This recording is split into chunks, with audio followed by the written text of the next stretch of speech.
ओम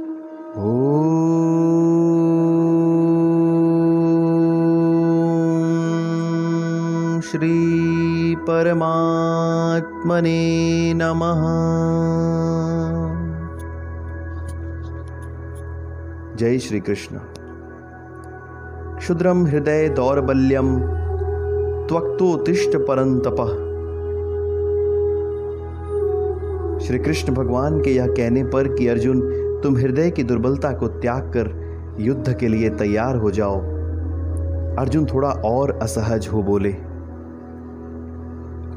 कथम भीष्ममहं संख्ये द्रोणोचा मधुसूदन इषुभिः प्रयोत्स्यामि पूजार्हावरिसूदन।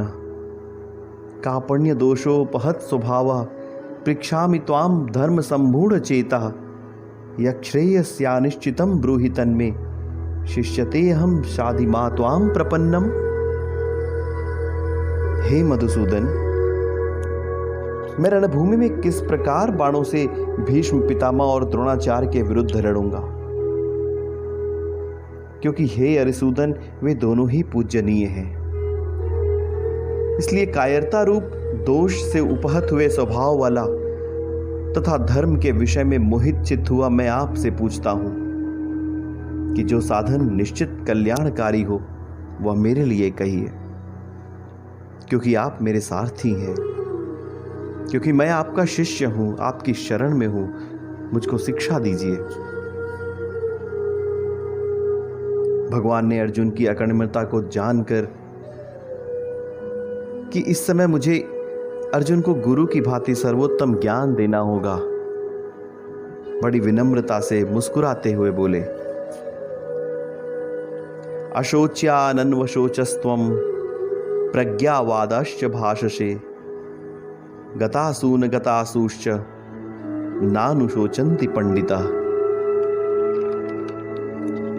हे पार्थ, तू न शोक करने योग्य मनुष्यों के लिए शोक करता है और ना ही विद्वानों से वचन कहता है, परंतु जिनके प्राण चले गए हैं उनके लिए और जिनके प्राण नहीं गए हैं उनके लिए भी पंडित जन शोक नहीं किया करते।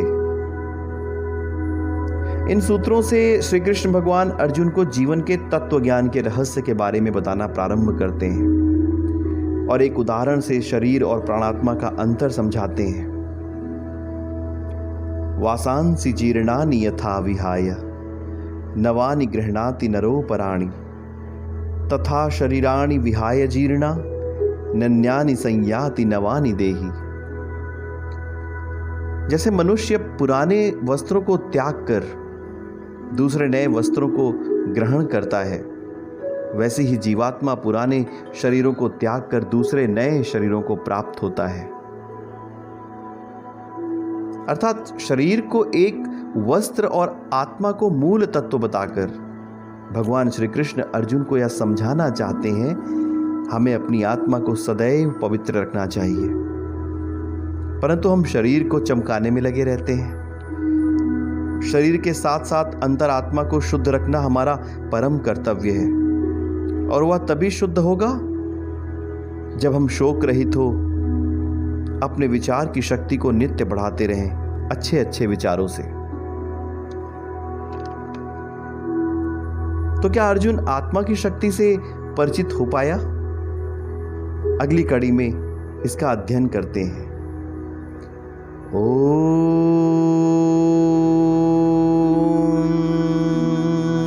परमात्मने नमः।